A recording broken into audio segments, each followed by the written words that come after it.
አይቴ ብሔራ ለጥበብ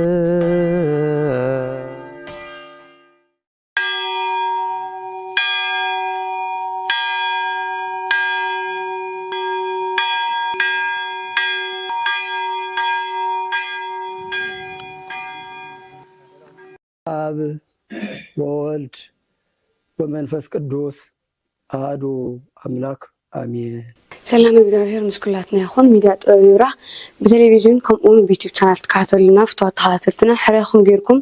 ስለትከታተሉና ኣዝና እንዳመስገና ኣብ ዓለም ዘለኻ ህዝቢ ኩሉ ኢኻ እዚ ገዳም እዚ እንጀራ ዝቁረስ ቆሎ ዝቁርጦም ናይ መነኮስ ምግቢ ስኢኑ ኢልና ይነማርር ቆሎ በሊዑ ቅጫ ሰንኪቱ ዝውዕል ስለ ዝኾነ ገዳም ተስቆ ደብ ጽንሐምና ኣብ ቅጫምና ወላ ቆይ መዚ ላታቶም እንጀራ ኮ خفيلنا እንናይቶም ወለድና እንባባ ኮ እዚ خفيلنا ናይ ማይ ናይ መብራትን ጸገም ንሕተፈትሑ እዚ ገዳም እዚ እቲ ዝንሄ ናይ ቦታትና ናይ ሕዋትና ፍቅሪ ኣይኮነን እንደልመናን ዓለማዊ ዘምንን ፍቅሪ ንህሎም እቶም ጻድቅ ክሳብ ሕጂ ገቢረ ተኣምራቶም ኣያቋረፀን ዘሎ ሕይወን በጥንቃቄ ከነኽብሮም ይግባአና ብእውነት ብምግራን ካብ ካሊእ ብዝበለጸ ኣብዚ ቦታ እዚ ካብ ቀደም ጀሚሩ ናይ ጋሻ ምቕባል ፍልይ ዝበለ መንፈስ ዘለዎ ቦታ እዩ። ዓብይ ሃፍቲ ዘሎ እቲ ቦታ ፍቅሪ እቶም ቦታትና ፍቅሪ እዮም ግን ኩሉ ግዜ ሕቡእ ይኸውን ኩሉ ግዜ ኣብዚ ዘመን እዚ 21 ክፍለ ዘመን ንእሽተያት ገዳማት ኩሉ ግዜ ይመሓለት ናይ ኣቡነ ቶማስ እዚ የለ ናይ ኣቡነ ቶማስ እዚ የለ እንታይ ይኹን ኣቡነ ፈሪካን ኣይተመሓላለፈን ሚድያ መጽዮ ይፈልጥን ታሪኹን ተፋሊጦ ይፈልጥን ከም ነራ እንተ ተሪአ አቤት ገዳም እዚ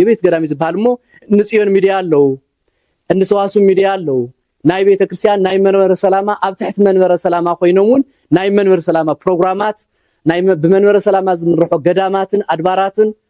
በሙሉኦም ዘንቀሳቀሱ ዞ ሚድያ ሀዚያቱም አበየለው ሕዚ ክበጽሐለው ልክዕ ከም ጥበብ ይብራህ ኩሉ ሚድያታት ኣብዚ በጽሑ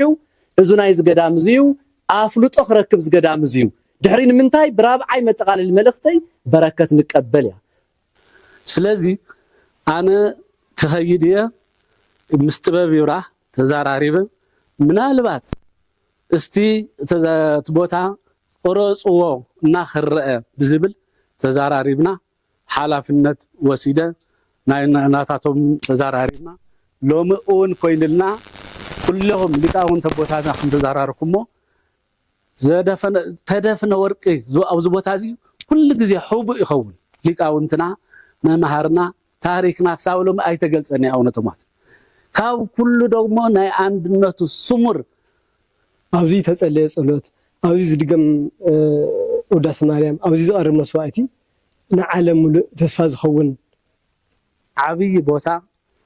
ህዋኣን ዘለዎ ክቡር በአንድነቱ ተፈልጠ ወሃብቲ ጋሻ ተቀበልቲ በእውነት ብምግራን ካብ ካሊእ ብዝበለጸ ኣብዚ ቦታ እዚ ካብ ቀደም ጀሚሩ ናይ ጋሻ ምቕባል ፍልይ ዝበለ መንፈስ ዘለዎ ቦታ እዩ ግን ኩሉ በጻሕይ ዓዲ ክበጽሖ ኣይከኣለን መንገዲ የብሉ መብራህቲ የብሉ ማይ የብሉ ትላዕልና ኣብዚ ዘውረድናኩም በእውነት ናይ ማይ ሽግር እዩ እዚ ከባቢ ዘሎ ህዝቢ ደብረ ማርያም ዝበሃል ኣስገደ ጽምብላ ዝበሃል ጠቕላላ እስካዕ ሽረ ዘሎ ከባቢ እስካዕ መቐለ በብተወሰነ እንዳረዶ ኣይሞተን ኣይጠመየን ተዓብይ ሽግሩ ግን ሰለስተ ነገር ሓደ ማይ ስኢኑ ዝስተ ትዝርዝሩ ብመንብር ስለ ዝቀረበ ማይ ስኢኑ ዝስተ ይጸምእ ኣለሞ ትገዳም ከይፍታሕ ብጽሓሉ ይብለለ ዝባሕበር እዚ እዞዚ ዘገልገለ ገልጋል ድማኒ ከይጉዳእ ከይብተን መከራ ምስ በዝሐ ጽኑዕ ውሑድ እዩ ጽኑዕ ሰብ ውሑድ እዩ ነቲ ጽኑዕ ዝሕግዞ ግን ብዙሕ መናናይ ክብተን ስለ ዝኽእል ነዚኣ ዘናይ መብራህቲ ሓደራ ቦታትና ካብ ርሑቕ ዘለኹም ተራባሪብና ቃልኣትና ክንከይድ ሓደራ ዝብል ናይ ገዳም እዚ ሽግር መጽና ርኢና ኢና በእውነት ገዳም እዚ ከምቲ ዓንቶ ተዘረብዎ ካብ እኽሊ ማይ ዝኸብረሉ ማይ መቕነን ይኸብር ካብ እኽሊ ዝበልዎ ትክክለኛ እዩ ገዳምና ግን በብዘለኹም ግን ያው በእግዚአብሔር ስም ሆኜ ገንዘብ መምህር ገለ أستوى 50 60 تولناكم تكون 50 سم تفريخم هم تعدلهم تردوا لو مهزمنا مشجر اللو وندي حدا بوليتيكا قديدنا الليو خالاي دومو بزح ارداتاون يرد اندي تهزبي بزح يتحاور اندي ግን ከም ዝበለ ግልጽ ዝኾነ ኩሉ ዝረአየ እንድሕር ኮይኑ ግን ዓይኑ ይርዩ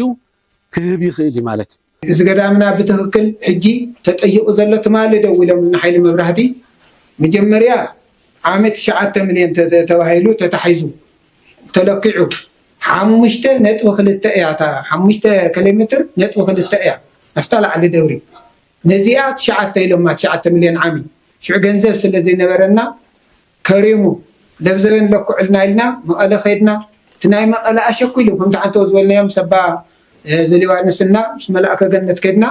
ቶሎ ሕይ ፅባሕ ትዕቅን ዋይሉ ተዓቂሉ መፂና ዓቂልናዮ ከምታ ልክዕ ካሊእ ወሰኽ የብላን ንሳቶም ድማ ወራሪዶም ምስቲ ናይ ግዜ ዘሎ ንብረት ምኽባሩ 13 ሚልዮን ኢሎምና ምስ ናይ መንግስቲ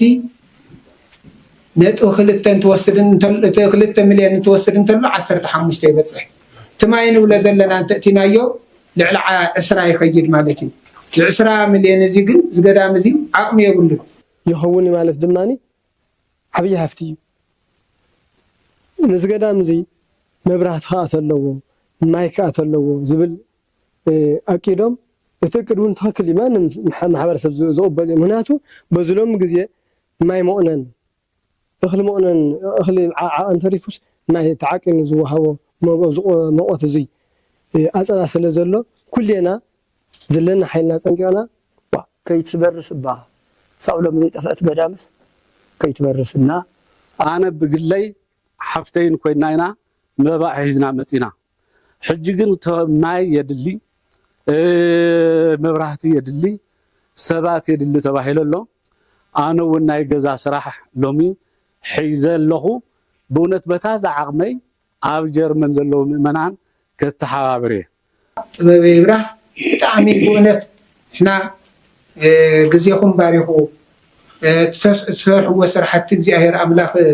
በረከትን ረድኤትን ኣፅሊሉ ኣብቲ ፀገምና ተዋሳእቲ ክትኮኑ ኣብቲ ፀገምና ጠጠው ኢልኩም ከም ሓደ ኣካል ኮንኩም ክትረድኡና ክትድግፉና ሕና ደሞ እቲ ተልእኾ ተዋህበና ብኣኻትኩም በቲ ሚድያ ፈፀምቲ ክንከውን በዚ ተስፋ ይገብር ኣብ ውሽጢ ዓድን ካብ ዓዲ ወፃእ ዘለኹም ትከታተሉ ኩልኹም ናይ ክርስትና እምነት ተኸተልቲ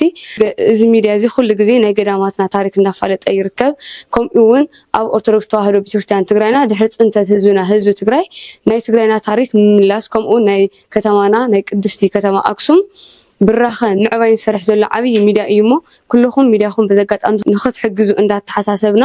ከምኡ እውን እዚ ቦታ እዚ እዚ ገዳም እዚ ናይ ክርስቲያን ገዛ እምበር ናይቶም ዝተወለድቲ ዘለዋ ዓዲ ቦታ ጥራይ ኣይኮነን ኩልኹም እዚ ፕሮግራም ዝትከታተሉ ዘለኹም ነዚ ሚድያ እዚ ንኽትሕግዙ ነዚ ገዳም እዚ እውን ኣበርክቶኹም ንኽትዋፅኡ ከምኡ እውን እዚ ቦታ እዚ ብዙሓት ሊቃውንት ብዙሓት ቅዱሳን ዝፈለቁሉ ዝርከብሉ ቦታ እዩ እሞ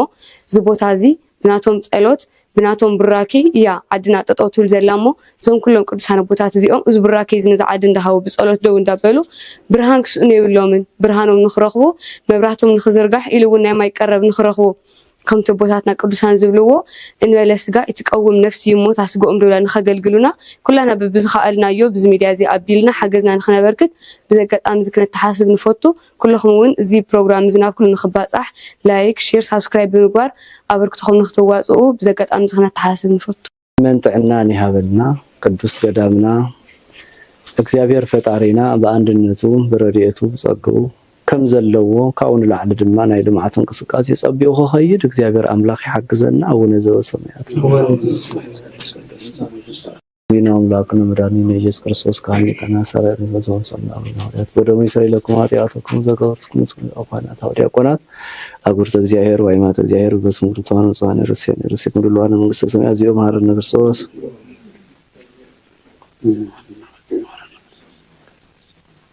በእንተ እግዝእትነ ማርያም ኮሞ 12 ጊዜ ማረነ ክርስቶስ ንበለ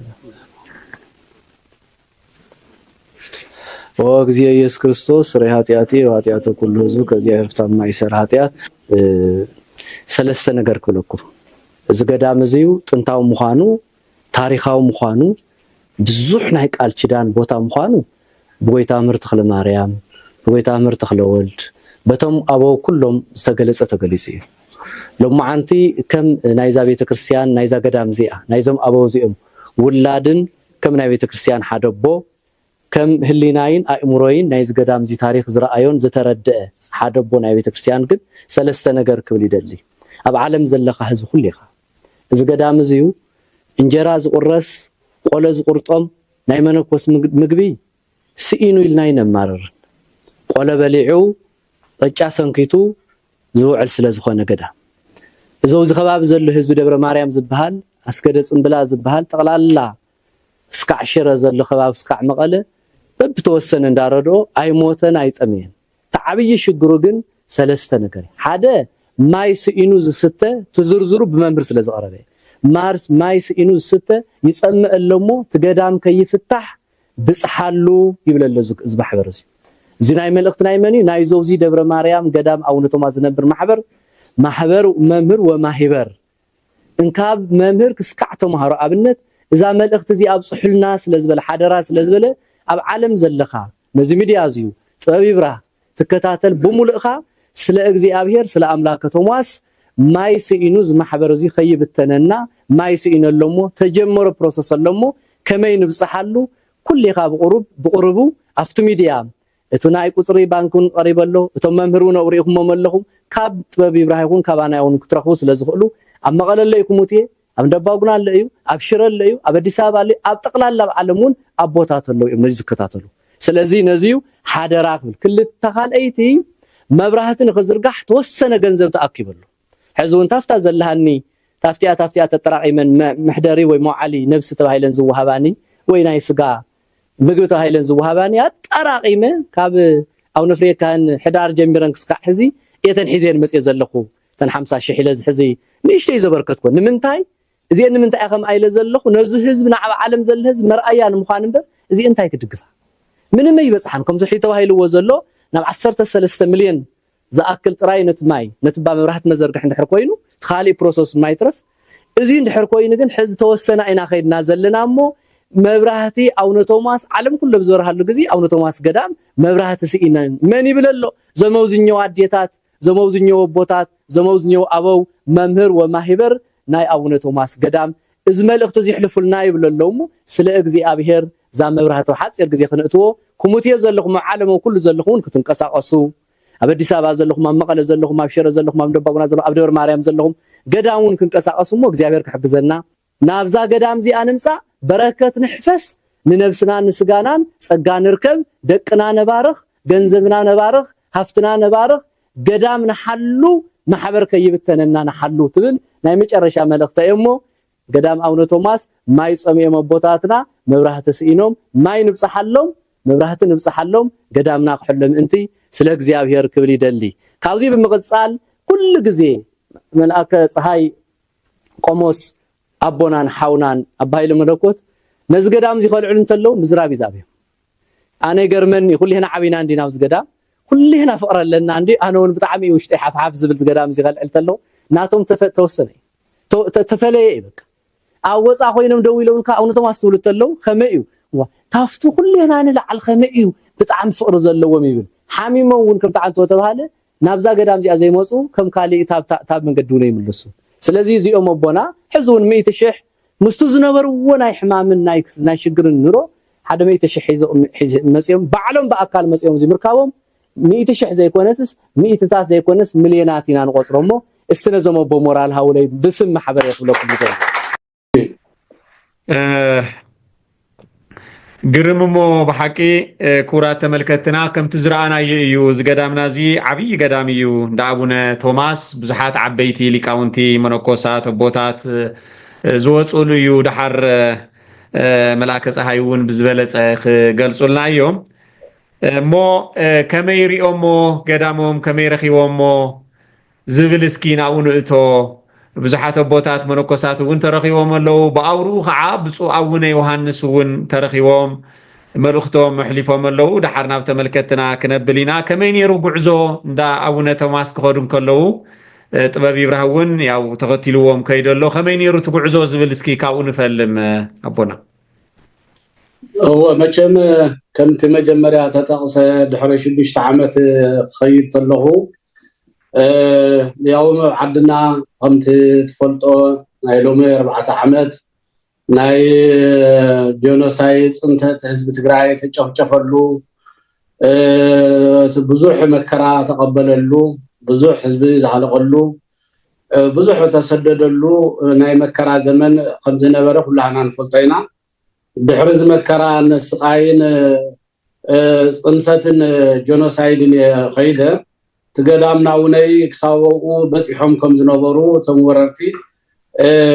ሰሚዕ ኣለኹ ግን በቶም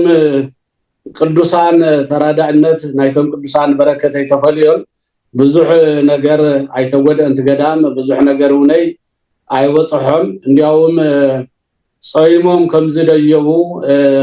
ሰሚዐ ስለዚሁ እቶም ኣቦታት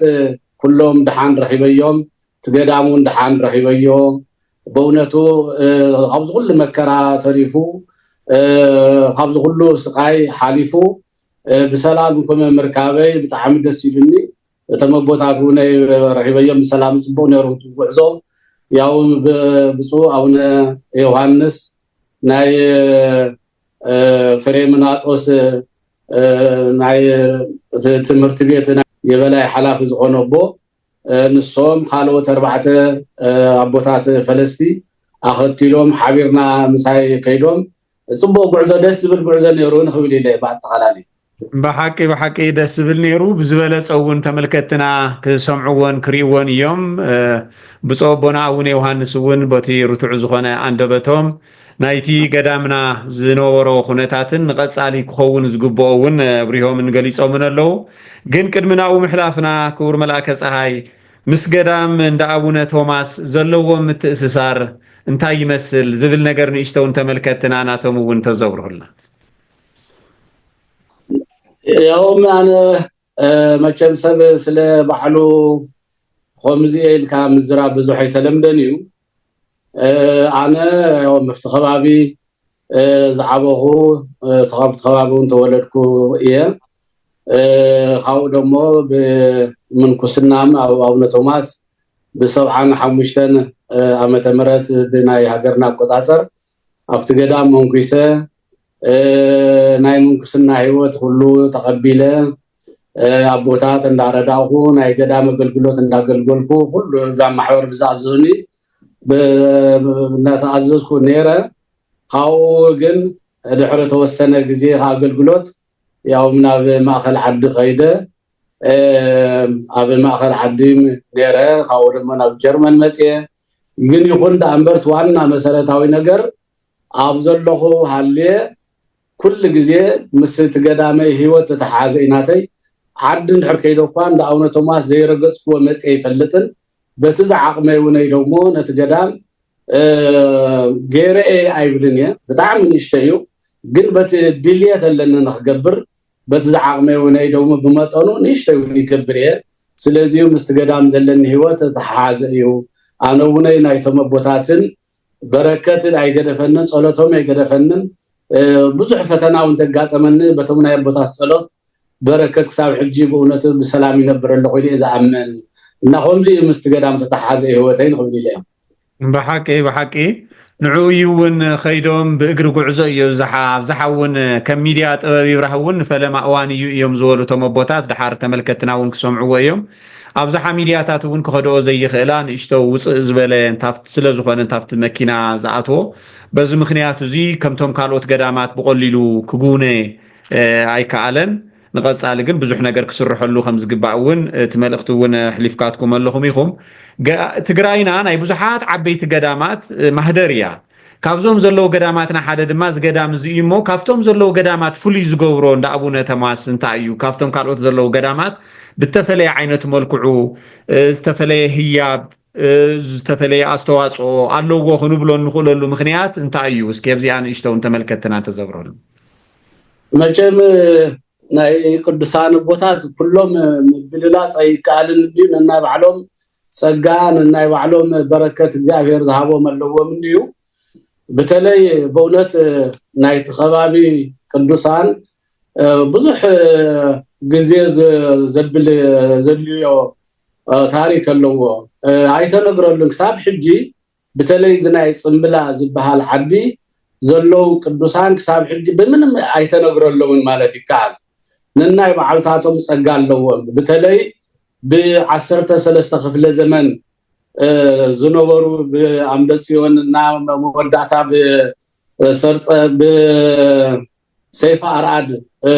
ንጉስ በዚያን በዚህ ጊዜ እዚኦም ወሊሆም ዝረአዩ ክፍለ ዘመኑ ልክ ከምዞም ተሳቱ ቅዱሳን ንብሎም ኣብ ጽምብላ ብዙሓት ቅዱሳን ኣለዉ እዮም ብዙሓት ቅዱሳን ኣለዉ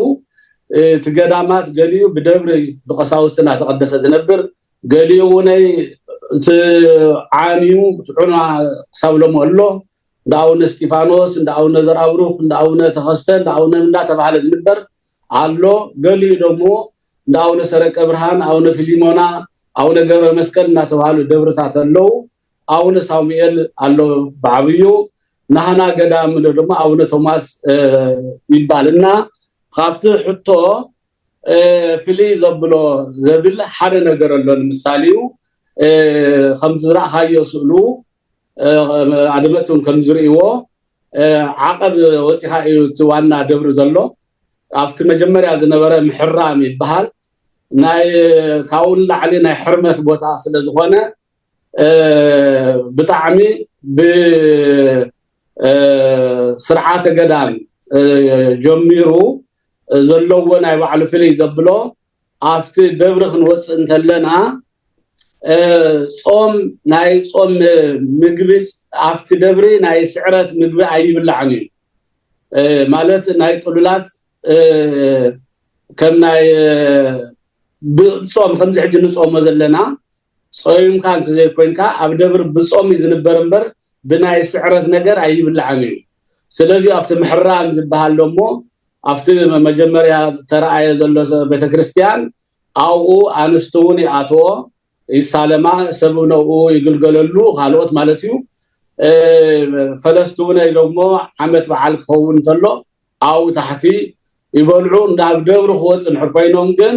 ጾይሞም ብሳልሳይ መዓልቲ ናብ ደብሪ ይውፃ ማለት እዩ እና ካብቲ ከባቢ ፍልይ ዘብሎ ሓደ ብጾም ዝነበረሉ ቦታ እዩ ኣንስቱን ኣይኣትዎን እንኳን ናይ ኣንስቲ ትረፍና ናይ እንስሳታት ኣንስቱንይ ናፍቲ ገዳም ኣይኣትዋን ናይ እንስሳታት ኣንስ ዝኾና ማለት እዩ ብጾታው ኣንስ ዝኾኑ ኣይእቶንዩ እዚ ካብ ካሊ ፍልይ ዘብሎ ማለት እዩ ስለዚህ ናይ ሕርመት ቦታ ናይ ጽሞና ቦታ ስለዝኾነ ጾይምካ ብጾም ዝነበረሉ ቦታ እዩ ናይ ጾም ምግብ እናበላዓ ዝነበረሉ ቦታ እዩ እዚ ፍልይ ዘብሎ ንኽብል ኢለም ሓቂ ቃል ህይወት የስማዓልና ክቡር መላከ ፀሐይ ብመሰረቱ አቡነ ቶማስ መን እዮም ዝብል ሕቶ እንትልዓል ንተመልከትና እውን ክነብረሎም ትገድሎም ተወሰነ ዶ ክንብል ንኽእል ንኸውን እወ አቡነ ቶማስ ያውም ከምቲ ዝተቐስኩዎ ብ13 ክፍለ ዘመን 1398 አካባቢ ዝነበሩ አቦ ያው መቦም ካህን ከም ዝኾኑ ኤልሳ ዝበሃሉ ካህን አቦም አዲዮም ደግሞ ተቀደሰነ ማርያም ከም ዝበሃላ አዲዮም አብናይ አበርገል ተንቢን ከም ተወልዳ ንሶም ደግሞ ናብዚ ናብ ላሊበላም ናብ ሸዋም ይብል ትገንዶም መቸም ዝዓበይሉ ዝተጠመቁሉ ደግሞ ኣብ ላሊበላ ከም ዝኾነ ይዝብል ታሪኮም ማለት ናይ ገለ አቡነ ቶማስ ከምዚ ዝብል ነገር ኣሎ ማለት እዩ አዲዮም ግን ያበርገለ ተንቢን ከም ዝኾና እና ንሶም ደግሞ ብዙሕ ገላት ዝተቀበሉሉ ደግሞ ኣብ ተንቢን በተለይ ጸለይ ዝበሃል ቦታ ዝጽልዩሉን ዓብይ በረከት ተቀበሉሉን አው ከም ዝኾነ ታሪኮም በዚ ክገልጾ ዝኽእል ግርም አቦና ሞ ድሕሪ ዝኹሉ ነገር ኣብ ዝሓለፈ ከይዶም ናብ ገዳሞም ምስ ብፁዕ አቡነ ዮሐንስ ድሕሪ ዝጽንተት እዚ مستقدميو خيدم منور 6 عامتن دحريون حزو خيدم كريوون كلو استفطر ነገር እንታይ ኣሎ እንታይ ተፈለየ ነገር ንሄ ምስትዝበጽሐ ጉድኣት ተሓሒዞም ዝረኣይዎ ነገር እተፈለየ ዝብልዎ ንተመልከትና ክሕልፍዎ ዝኽእሉ ነገር እንተሃሉ እስኪ ከም ክስታይ ክንገብሮ ኢለ መቸም ከምቱ ትፈልጦ ናይ ቅዱሳን ጸጋ በረከትና ይባዕሎም ኣለዎም እንዲሁ ኣነ ከበላልጽ ኢለ ኮንኩን ለናይ ባዕሎም ጸጋ በረከት ኣለዎም ኣብዚ ጽንሰት እዚሁ ኣብዚ ሁሉ መከራ ዘም ወረርቲ ኣብ ኩሉ ትግራይ በጽሖም እዮም ዘይበጽሕዎ ቦታ የለን ኣነ ደሞ ኣብዚ ክዛረብ ተለኹ ኣብ ሚድያ ስለዝኾነ በእውነት ትሰማዕኽዎን ተነግረኒ ዝዛረብ እንበር ካልእ ኣይኮነን ኣድመት በዚሁ ኣምልከቱ ላይ የተሐሳስብ ማለት እዩ ቶም ናይ ሻዕብያ ወረርቲ ጀነራላት ጀነራል ሓደ ጀነራልን መይሶም ደሞ ዘም ናይ ኢትዮጵያ መንግስቱን ከምኡ ናፍቲ ደብር ክኾዱ ተለዉ ኣብዚ ደብር እዚኮ ጾይምካ እዩ ዝውፃ ህግናን ስርዓትናን ከምዚ ኢሎም ስሓተትዎም እንዲያውም ጾይሞም ናፍቲ ደብር ምስ ወፁ ዳርጋ ፍርሃት ከም ዝሓዞም ተመም ፈለስቲ ደሞ ብሙሉኦም ተንፈለስቲ ተኣኪቦም ኣብቲ ቤተክርስትያን ቅጽሪ ኣብ ደብር ማለት እዩ ተኣኪቦም ዝጸንሕዎም ሓደ ጀነራል ናይ ኤርትራ ጀነራል ነቲ መምህር ኣብምኔት ንወይኑ ከም ዘዛራረወና ኣይ ንሕና ኮንታይ እንገብር ዘይተዓደልና ኮይና ኢና እምበር ነዚ ኮይ ይግባእ ነይሩ ናይ ሓዘነታ ከም ተዛረበ ናይቲ ገዳም ገዛውቲ ከምዘይ ተበርበረ ከምዘይ ተዳሰሰ እቶም ኣምሓርኛ ዝዛረቡ ናይ ዝገዳም ጸበል ሃውና ኢሎም ጸበል ናይ እምነት ሒዞም ከም ዝኸዱ ብምንም ተኣምር ኣብቲ ገዳም ምንም ጉድኣት ከምዘይ ይብጽሑ ብምንም ፈለስቱን ከምዘይ ተዳፉ ጉድኣቱን ከምዘይ በጽሐ እዚሁ ክብለ ዝኽእል ኣነ በእውነቱ ተም ቅዱስ ኣቦና ኣቡነ ቶማስ ኣቡነ ፍሬካህን ዝበሃሉ ቅዱሳን ብዙሓት ቅዱሳን ዓሪፎም እዮም ሰማዕታት ኮይኖም እዮም ስለዚ ናታቶም በረከት ናታቶም ጸጋ ሕጅውን ኩሉ ግዜ ኣቦቱ ስለዘሎ በዚሁ ክብል ዝኽእልና ብዙሕ ኣይተደፍረን ኣይተ ከምቶም ኣማጽያን ዝገብርዎ ግፍዐ ኣይወጽሖን ከምዚ እግዚአብሔር ሓሊና ናይ ኣቡነ ቶማስ በረከት ኣይተፈለየናን ቶም ቅዱስ ኣቦና ሕጅውን ምሳና ኮይኖም እግዚአብሔር ኩሉ ሓልዮምና ኢሎም ነጊሮምኒ ኣነ እውን ደስ ኢሉኒ በእውነት ቶም ፈለስቲ ኩሎም ረኺበዮም እዚታት ሰሚዐ ማለት እዩ እዚታት ሰሚዐ ደስ ኢሉኒ በሓቂ መቸስ እግዚአብሔር ንኩሉ ክስታይ ይገብርን እዩ ናይቶም ጻድቅ ተሓዊሱ ዝገዳምና እዚ ቶም ጨካናት ዝኾኑ ኣብ ተፈላለየ ገዳማትና ብዙሕ ብርሰት ዘውጽሑ ኣብዚ ገዳም እዚ ከዓ እግዚአብሔር ተመስገነ ይኹን ብጽቡቅ ኩነታት ከም ዝሓለፈ ናይቶም ጻድቅ ተራዳእነት ከም ዘይተፈለየ እዮም ከይዶም ሪኦሞ መጽዮም ዘለውሞ እስኪ ምዚ የተሕሕዘ ቢልና ካብዚ ፍልይ ብዝበለ መልክዑ እንታይ ይመስል ብሓፈሻ ናይ መንበረ ሰላማ ዘሎ ምንቅስቃስ ዝረኣይዎ ትዘለዎ ኩነታት እንታይ ይመስል ዝብል እውን ትትዕዝብቶም እንተዝገልጹልና ጽቡቅ ይመስለኒ መላከ እግዚአብሔር ያበለይ መንበረ ሰላማ ብዙሕ እዚ ክብለይ ክልንየ ተወሰነ ቦታ ተረኺበ ኣለኹ ብመጀመርያ ብፁዕ ኣቡነ ጴጥሮስ ናይ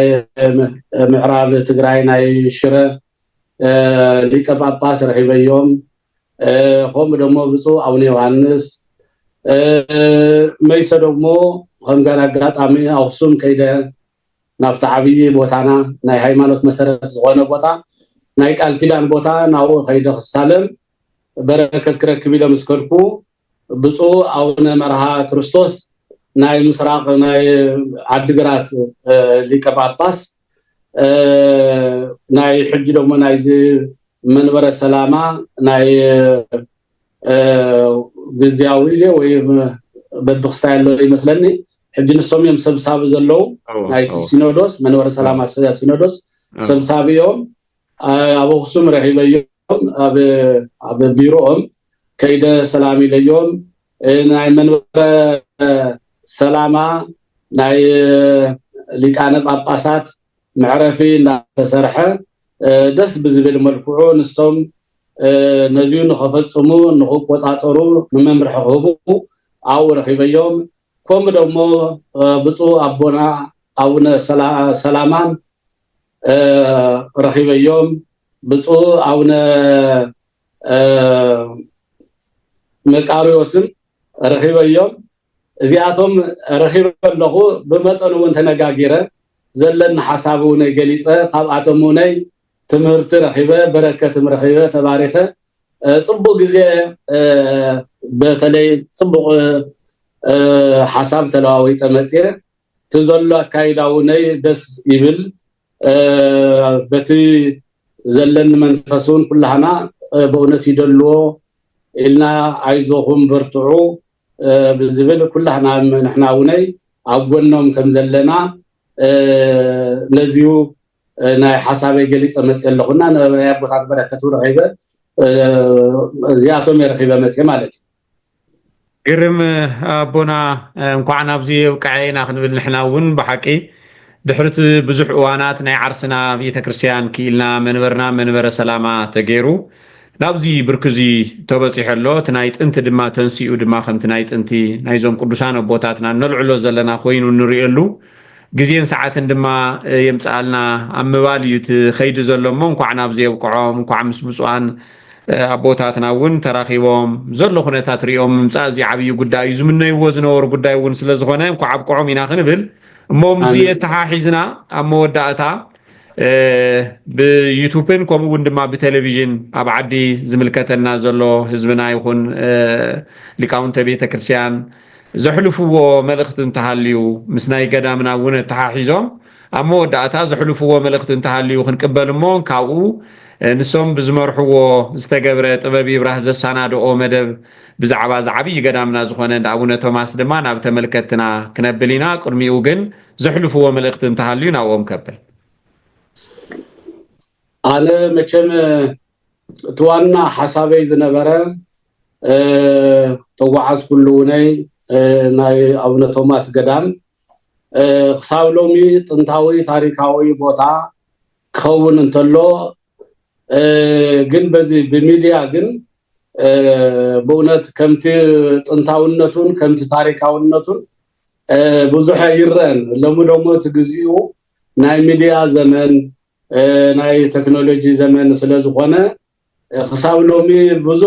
ብዙሕ ይርኢ እሞ እንዳ ኣቡነ ቶማስ በዓል ክኽበርኒ ይኹን ወይም ደግሞ ብታሪክነቱ ዝምዝግቡ ይኹን ብዙሕ ኣይርአን ግን ጥንታዊ ታሪካዊ ምዃኑ ብፁዕ ወቅዱስ ኣቡነ ጳውሎስ ብዙሓት ሊቃነ ጳጳሳት ተኸቲሎም ኸይዶም ጎብንዮሞ ባሪኾሞ እዮም በእውነት እንዳ ኣቡነ ቶማስ ጥንታውነቱን ታሪካውነቱን ዓበይቲ ኣቦታት ዝነበሩሉ እዮም በተለይ ክንጠቕሶም ዝግበአና ሓደ ኣቦና ታሪካዊ ዓብዪ ሰብ ዝነበሩ መምህር ተክለስላሴ እምባዬ ዝበሃሉ ን40 ዓመት ብኣበምኔትነት ዝመርሑ ባህታዊ ምሁር በእውነት ደግሞ ብጣዕሚ መናኒ ኣቦ ዝነበሩሉ ብዙሓት ፈለስቲ ብኦም ዝመንኮሱ ብኦም ማዕርገ ምንኩስና ተቐበሉ ክሳብ ጳጳሳት ዝኾኑ ንምሳሌ እዩ ናይ መጀመርያ ናይ ኣቡነ ቶማስ ጳጳስ ኣቡነ ዮሃንስ ይበሃሉ ካብኡ ቀፂሎም ኣቡነ ሙሴም ኣለው ሳልሳይ ደግሞ ኣቡነ ዮሃንስ ኣለው እዚኣቶም ኩሎም ናይ ኣቡነ ቶማስ ፈለስቲ እዮም በተለይ ኣቡነ ዮሃንስን ኣቡነ ሙሴን ደግሞ ናይ መምህር ተክለስላሴ እዮም ካብ ኣነ እውን ናይ መምህር ተክለስላሴ ማለት እዩ ስለዚሁ ዞም ኣቦ እዚኦም በእውነት ንጵጵስና ሁሉ ተለሚኖም ከም ዝነበሩ ግን ኣነ ኣብ ገዳመ ዝነብር ናይ ገዳመ ህይወት ዝመርሕ ኢሎም ብምነናን ብብሕትውናን መኒኖም 40 ዓመት ብመምህርነት ነይሮም ብርጅና ብርጋን ያው መቸም ኣብቲ ገዳም ሓሊፎም ዝዓረፉ ኣቦ እዮም እዚ ታሪካዊ ቦታ እዚዩ ሓደ ዓብዪ ፈተና ዘለዎ እንታይ እዩ ናይ ማይ ሽግር ኣሎ ማለት እዩ ኣብቲ ከባቢ ናይ ማይ ምንጭ ሽግር ኣሎ እሱ ደግሞ በእውነት ናይ ባዕሉ ታሪክ ክህልዎ ይኽእል እግዚአብሔር ብዝፈልጦ ንሕና ብዘይ ንፈልጦ ኩሎም ቅዱሳን ናይ በዓልታቶም ጸጋ አለ ይለለኹ ትቦታ ንሕርመት ንምጽናዕ ይኹን ከመይ ከም ዝኾነ ኣብቲ ከባቢ ናይ ማይ ሽግር ስለዘሎ ቀደም ማይ ሓጽቢ ዝበሃል ብልኡል መንገሻ ተሰርሐ ካብቲ ቆርቆሮታት ማይ ተኣኪቡ ብቱቦ ገይሩ ተጠራቂሙ ቡ ተማሕበር ንካየድ ነርና ማለት እዩ ሕጂ ደግሞ ንሱ ምስ አረገ ካልኦት ገበርተ ሰናይ ደግሞ ሞኪሮም ነሮም ሕጂ ንሱ ናይ ብዙሕ መፍትሒ ተረኽበን ሕጂ ዋና ሽግር ዘሎ ናይ ትገዳን ናይ ማይ ሽግር ኣለዎ መቸም ተጠቂሰሎ ማይ ሽግር ስለዘሎ ሕጂ ግን ኩንኩዕተልኩም ብማሽን ከምቲ ናይ ሎም ቴክኖሎጂ ፍቁዓት ተባሂሉ ፍቁዓት እንተሎ ደግሞ ብገንዘብ እዩ መይሱ ምስተቋዓተ ደግሞ ንዑ ማይ መውጽ ደግሞ ናይ ኤሌክትሪክ የድሊ ኤሌክትሪክ ወነይ ብገንዘብ እዩ ሕጂ ተማሕበር ጀሚሮም ኣለው በእውነት ህዝብ ውን የዋጽሎ ስለዚህ ነዚ ገዳም እዚዩ ንምርዳእ ንምትሕብባር ኩላህና ናይ አቡነ ቶማስ ፈተውቱ ዝኾኑ ናይ አቡነ ፈረካህን አቡነ ቶማስ ፈተውቱ ዝኾኑ በእውነት በዚ ንኽተሓባበሩ ናተይ ጻውዒተይ ዘቅርብ ትገዳም ክሳብሎሚ ብዙሕ ኣይተረአየን ካብ በዚ ሕጂ ግነይ በእውነት ክረአ ከም ዘለዎ ነዚዩ ብመጀመርያ ፋና ወጊ ኮይኑ እንቅስቃሴ ዝጀመረ ናይ ጥበብ ይምራህ ብጣዕሚ ጥበብ ይምራህ ከንኽብርን ክንድን ይግበአና በቲ ዝገበርኩምዎ ዓብይ አስተዋጽኦ ናይ መጀመርያ ማለት ይካል ስለዚሁ በእውነት አነ ጻውዒት ወይም ሐሳብ ዘቅርብ ወይ መልእኽቲ ዘቅርብ እንደ አቡነ ቶማስ ገዳም ክንረድእ ከም ዘለና ናይ ማይ ሽግር ከም ዘለዎ ካሊ ሽግር በእውነት ደሓን እዩ ብመርት ገዳምና መቸም ሃብታም ይነሩ ቀደም ሕጂ ናይ ደሓን እዩ ብሕርሻት ማሕደር እዩ በአንድ ናይ አንድነት ገዳም እዩ ካብ መጀመሪ ጀሚሩ በአንድነት ብዕቁሪት ገለ ዝበሃል ይፍለጥን ናይ ንፍሮን ናይ ጥጥቆ ማለት ብንፍሮ በመሓርኛ መስለን ጥጥቆ ዓርብን ረቡዕን ጥጥቆ ካልእ ግን ብመቁነን ከምዚ ረጉድ እንጀራናት ሰንከተ ብመቁነን እና ናይ አንድነት ቦታ እዩ ትቦታ 60-70 ዓመት ዝገበረ አው ሓድሽ በአንድነት እንድሕራአት ይሎሞ ልክ ሓደ ዓይነት ይድረአ ስለዚህ ምብልላስ እዚ ወደ ዝኸባቢ እዩ እዚ ወይ ካብ ዝመጽይ ዝበሃላው እንዳው ተማስ አይፍለጥም ኩሉ ሓደ ዝረአየሉ ገዳም ናይ አንድነት ገዳም ስሙር አንድነት እዩ ስለዚህ እዚ ብዙሕ ዝፈልጡ ሰባት ኣለው እና ናይ ማይ ግን ሽግር ኣሎ ናይ ማይ ናይ መብራህትን ሽግር ኣሎ ቀደም በእውነት መቸም ሽግርን ኮይልመድ እንዲ ሽግር ይልመድ ሕጂ ግን ታይ ኮይኑ ኣብ ሓደ ሓደ ከባቢ መብራህቱን ማይን ሁሉ ነገር ይረክብ ኣብ ካሊ ደግሞ ከምናህና ገዳም እንደናው ተማስ ደግሞ እዚ ሁሉ ንምንታይ ብዝብል በእውነት ማሕበር ይንቀሳቀሰሉ ናይ ተኸባቢ ህዝቡን ይንቀሳቀሰሉ ጥበብ ይብራሂም ሪኦም ኣለው ናይ በዓልታቶም መልእኽቱ ናይ ይህሉ እዩ ስለዚህ ዋና ነገር ናይ ማይ ሽግር ኣለና ሽግር ኣለወት ገዳም ስለዚህ በተለይ አወጻ ነነብር ናይ ኦርቶዶክስ ተኸተልቲ አመንቲ ኩሉ ክርስቲያን አማን ዝኾነ አቡነ ቶማስ ንኸተረዱ ሓደራ የተሐሳስብ ኩላህና ነዚሁ ንተሓወሪ ይግባ ስለዚህ በእውነቱ አምላከ ቶማስ አምላክ አቡነ ፍሬካህን ኩሎም ተም ቅዱሳን ገባሬታ አምራት እዮም ብዙሕ ተአምራት ኣለዎም ብዙሕ ታሪክ ኣለዎም ዝሓመመ ዝተሸገረ ኩሉ ፈተና ዝበጽሖ ወዲያው መልስ ዝረኽበሉ እዩ መይሱ ደግሞ በሐሲ ዝመሓለ ወይም ደግሞ ዘይኮነ ዝገበረ ደግሞ ወዲያው እንተሎ ገባሬ ተአምር ዘርኢ ገዳሚ ማለት እዩ እንዲያውም በሊዖም ኽወጽ ዝበሉ ሰባት ካብ መንገድ በኸም ንፋስ አውሎ ከም ዝመለሶም ታሪክ እዚ እውነተኛ ታሪክ እዩ ምክንያቱ ካብታ ምሕራም በሊዕኻ ኣይውሳን ብምንም ዛንቀጽ እግዚአብሔር ጻድቃን ይበው ውስጤታ ዝብል ጽሑፍ ናይ መዝሙረ ዳዊት ተጻሒፍሉ ካብአ ዛንቀጽ ዘይበጻኻ ዘይተነሳኻ ኣይውሳን ዝብል አሎ ሕጁ ዝቃለዚ ህያው ኮይኑ አሎ ማለት እዩ ስለዚህ በእውነቱ አቡነ ቶማስ ገባሬ ተአምርዮም እግዚአብሔር ዝሃቦም ጸጋ ስለዘሎ ናይ ማይ ጸገመለና መብራህቲ أنا تمبرهات زولو فلست مبرهات اليوم إلى أيقونن جن تماي بزي مبرهات إلكتريك سلزي يوسمبر وين موجليا وين فلست مبرهاتي اليوم أنا أمني جن خمسة تبهاله مايك وقت تقوينه جن بالجنراتور زي كوينه بحالي وقت سلزي يخل ناي جدا إلكتريك يدل تبهيلو سلزيو نزيو لو ما جنزب يدل تحوار يدل عاوزي كلها حنا هنساتف بزي ملختي كم محل في زدلين قبل زعبر يخبر الله يغني لنا بحكي ملاك صحي أبا هيلا ملكوت بزبالة قليس أمولو طبابي برهون نسوم بزمرحون بزقبرون أستواصو زي ميديا زي ميديانا ون موسيو كلاله تي اتاو خغبورو لزخيل اكاونتون صحيفنا تقيناينا قصيلنا كنا حلفوينا مالتيو بزخونه قداماتنا تقدم حزين اي كل مسارتين نايت معبالي يكون نايت منفساوي يكون ناي كله تقدامنا تغودي يصنح بزح عينت منقدو سلازي قداماتنا محجاز مالت نوعلنا محجاز مالتيو ابزي زوصوا بوتات يتكرسياننا زمرحو نهاجرهم زليو بوز عينت ملكو زركو قدامنا ترخوهم زمس حزون زركو زلو يمو زنجر زي كسالاي نخون ناي كلاتنا استواصو يكون زبل ملختي طبابي برهيو اسعيبنا ون ببصو ابونا ابون يوحنس ون بسوفيحو سلازغلص بتوم نايتوم قداماويان زلو بوتاتنا ون بسوفيحو سلازغلص كوين ግን አቦና መልአከ ፀሐይ አባ ኃይለ መለኮት ነዚ ነገሩ ዚ ኮይኑ ዝገዳም ብኾምዚ ክላለ ብሚዲያ አምግባሩን ናቶም ስለዝኾነ ተመፈለምን ትዕድመን ናብዚ የውቂዖም ኣለዉ ቀጻላይ ድማ ተመልከትና ድማ እዚ ሰሚዕኻትኩም ድማ ትዝሕለም ዘሎ ሕልሚ ብተግባር ኮይኑ ንኽርኢ ድማ ናይ ኩላትና አስተዋጽኦ የድል እዩ ስለዚ መልእኽትና ቀዲምና ንሕልፈለና ከም ጥበብ ይብራህ እሞ አቦና ዝነበረና ጻንሒት እዚ ይመስል አስዒብና ከዓናይት ገዳም ዘሎ ኩነታ ይመስል ዝብልውን ናፍቶም ናይ ቦታት ዝሕልፍዎ መልእኽቲውን ክንሓልፊና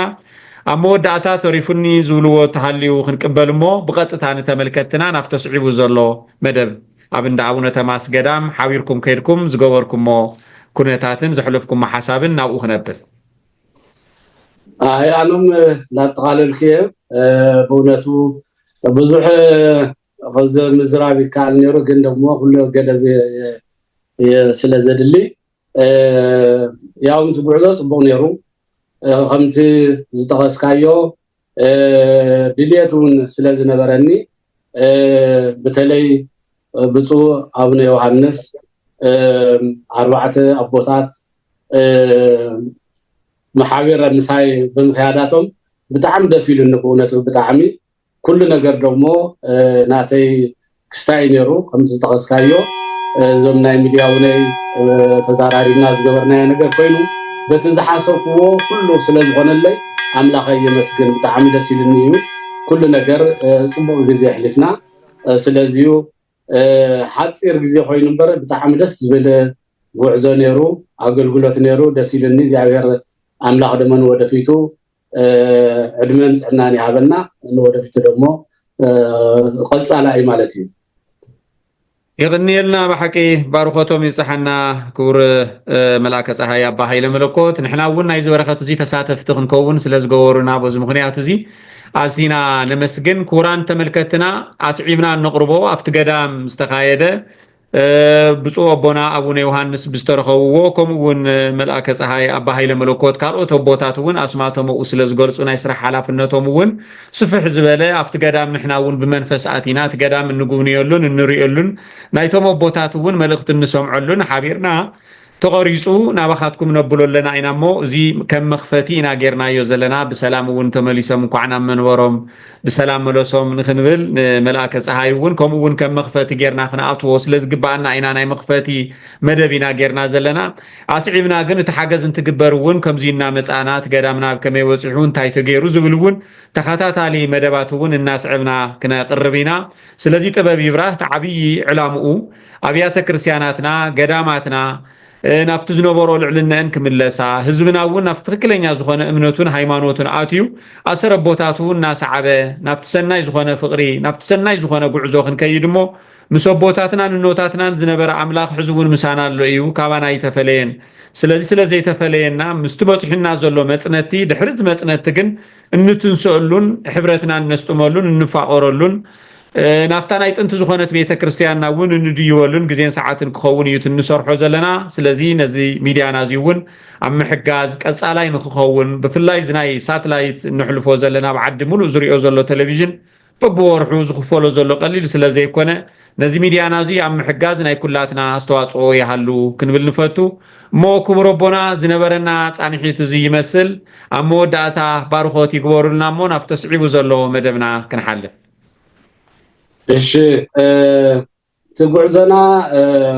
ጥሪ 27 መድኃኔዓለም ሶሉስ ነይሩ ቲ 26 ሶኒ ጾም ጾይምና ናይ ጾም በጾምና ኢና ሶኒ ጾይምና ሶሉስ 27 መድኃኔዓለም መዓልቲ ብናዕድና ቆጻጸር ጥሪ 27 ነይሩ